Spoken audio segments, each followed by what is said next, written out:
ಕಾನೂನಿನ ಹೋರಾಟ ಆಗುತ್ತೆ. ಈಗ ಆಲ್ರೆಡಿ ಅವರು ನೋಟಿಸ್ ಕೊಡಬಾರ್ದು ಅಂತೇಳಿ ನಾವು ಹೇಳ್ತಿದ್ವಿ, ಪ್ರಿಲಿಮಿನರಿ ಎನ್ಕ್ವೈರಿ ಇದೆ, ಕೊಟ್ಬಿಟ್ಟಿದ್ದಾರೆ. ಇದು ಕಾನೂನಿನ ಹೋರಾಟ ಮಾತ್ರ ಉಳಿದು. ಈಗ ಕ್ಯಾಬಿನೆಟ್ ಕೂಡ ತಿಳಿಸಿದೆ ಅವರಿಗೆ, ಬಟ್ ಕ್ಯಾಬಿನೆಟಿನ ಅಭಿಪ್ರಾಯ ಅವರು ಕನ್ಸಿಡರ್ ಮಾಡಿಲ್ಲ. ರಾಜ್ಯಪಾಲರು ನಡೆ ಯಾಕೆ ನಮ್ಗೆ ಹೆಂಗೆ ಗೊತ್ತಾಗತ್ತೆ ರಾಜ್ಯಪಾಲರು ಯಾರ ಮಾತಿಗೆ ಪ್ರೇರಣೆಗೆ ಒಳಗಾಗಿ ಮಾಡಿದ್ದಾರೆ ಅನ್ನೋದು ನಾವು ಹೇಳಕ್ಕಾಗತ್ತೆ. ಒಂದೆಡೆ ಏನಾದರೂ ರಾಜ್ಯಪಾಲರ ಪ್ರಾಸಿಕ್ಯೂಷನ್ಗೆ ಅನುಮತಿ ಕೊಟ್ಟರೆ FIR ಆಗ್ತದೆ ನ್ಯಾಯಾಲಯ.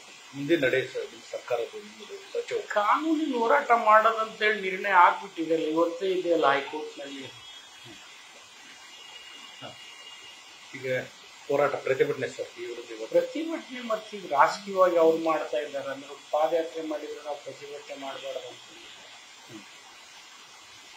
ರಾಜ್ಯಪಾಲರು ಸಂವಿಧಾನಿಕ ಹುದ್ದೆಯಲ್ಲಿ ಇರ್ತಕ್ಕಂಥವ್ರು ಬಹಳ ಮುತುವರ್ಜಿ ವಹಿಸಿ ಇಂಥ ನಿರ್ಣಯಗಳಲ್ಲಿ ಬಹಳ ಸೂಕ್ಷ್ಮವಾಗಿರ್ತಕ್ಕಂಥ ವಿಚಾರ.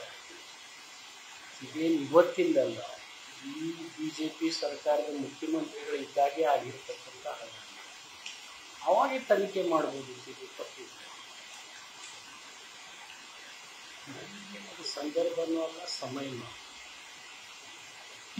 ಸರ್. ಯಾಕಂತ ರಾಜ್ಯಪಾಲರು ಈ ರೀತಿಯಾದಂಥ ನಡೀತದಲ್ಲ. ಈಗ ಬಹಳಷ್ಟು ರಾಜ್ಯಪಾಲರು ಸಂಘರ್ಷಕ್ಕೆ ಬಿದ್ದುಬಿಟ್ಟಿದ್ದಾರೆ. BJPಯವರು ಯಾವಾಗ 2014 ಬಂದಿದ್ದಾರೆ, ಎಲ್ಲ ರಾಜ್ಯಗಳಲ್ಲಿ ರಾಜ್ಯಪಾಲರ ಜೊತೆ ಸಂಘರ್ಷ ಇದ್ದೇ ಇದೆ. ಬಹುತೇಕ ವಿರೋಧ ಪಕ್ಷಗಳು ಎಲ್ಲೆಲ್ಲಿದ್ದಾರೆ, ಆಯಾ ರಾಜ್ಯಗಳಲ್ಲಿ ಎಲ್ಲ ಸಮಸ್ಯೆಗಳು ಇದ್ದೇ ಇದೆ. ಉಪರಾಜ್ಯಪಾಲರ ಹೆಸರು ತಗೊಳ್ತಾಗಲ್ಲ. ವೆಸ್ಟ್ ಬೆಂಗಾಲ್ ಹಿಡ್ಕೊಂಡು, ಡೆಲ್ಲಿ ಹಿಡ್ಕೊಂಡು, ವೆಸ್ಟ್ ಬೆಂಗಾಲ್ ಆರಿಫ್ ಮೊಹಮ್ಮದ್ ಖಾನ್ ಅವರು ಹಿಡ್ಕೊಂಡು ಎಲ್ಲ ಕಡೆಯೂ ಸಂಘರ್ಷನೇ ಇದೆ ರಾಜ್ಯಪಾಲ. ಆ ರಾಜ್ಯಪಾಲರ ಹುದ್ದೆಗೆ ಈಗ ಮೊದಲಿರ್ತಕ್ಕಂಥ ಜನತೆ ಗೌರವ ಇಲ್ಲ ಅಂತ ಪೂರ್ವಾಗ್ರಹ ಪೀಡಿತರಾದ್ರಂತ ಇನ್ನೀಗ ನಾವು ಅಂದರೂ ಕೂಡ ತಪ್ಪಾಗ್ತದೆ. ಅವರು ಒಂದು ಉನ್ನತ ಸ್ಥಾನದಲ್ಲಿ ಇದ್ದಾಗ ಈ ಥರ ಹೇಸ್ಟಿ ಡಿಸಿಷನ್ ತಗೊಳ್ಬಾರ್ದು.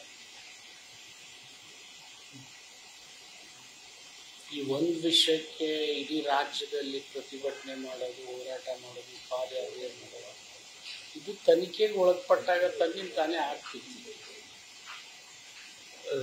ಶಾಸಕಾಂಗ ಪಕ್ಷದ ಸಭೆ ಇದೆ, ದೆಹಲಿ ಹೋಗ್ತಿದ್ದಾರೆ CM.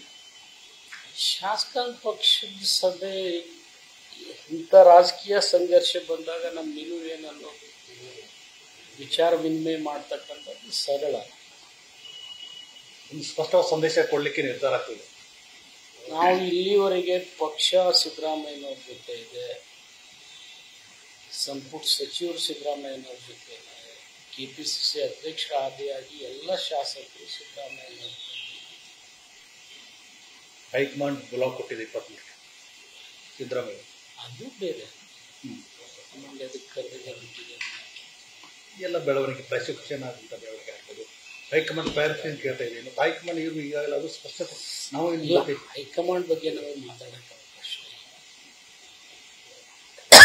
ಅವಾಗ ಮುಖ್ಯಮಂತ್ರಿಗಳು KPCC ಅಧ್ಯಕ್ಷರು ಹೋಗ್ತಾರೆ ಬರ್ತಾರೆ, ಅದರಲ್ಲಿ ಏನು ಸಮಸ್ಯೆ ಇಲ್ಲ.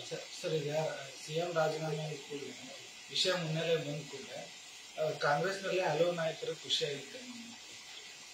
ನೀವು ಸೃಷ್ಟಿ ಮಾಡ್ತಾರೆ. ಇಲ್ಲ ಸರ್, ಜಗದೀಶ್ ಶೆಟ್ಟರ್ ನಮ್ಮ ಪಾರ್ಟಿ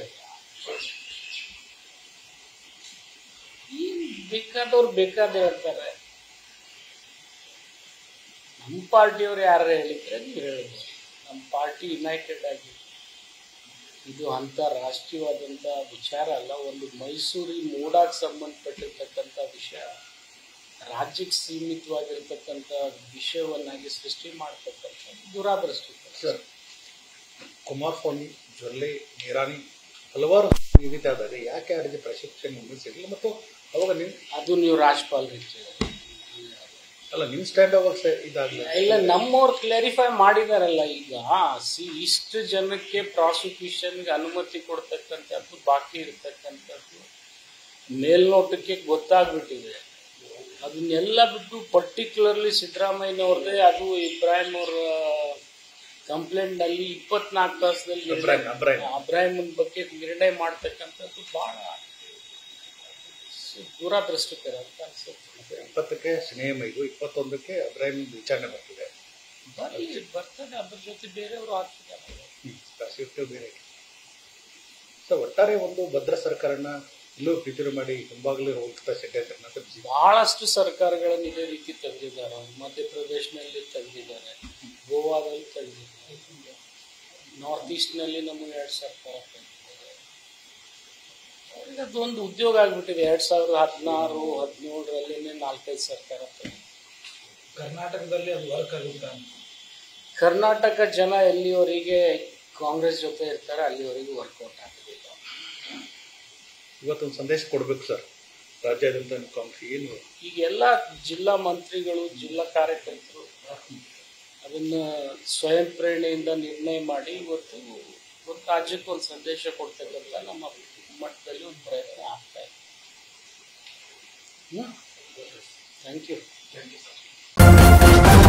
ನ್ಯೂಸ್ ಫಸ್ಟ್ ನಿರ್ಭೀತಿಯಿಂದ ನಿಮ್ಮ ಪರವಾಗಿ.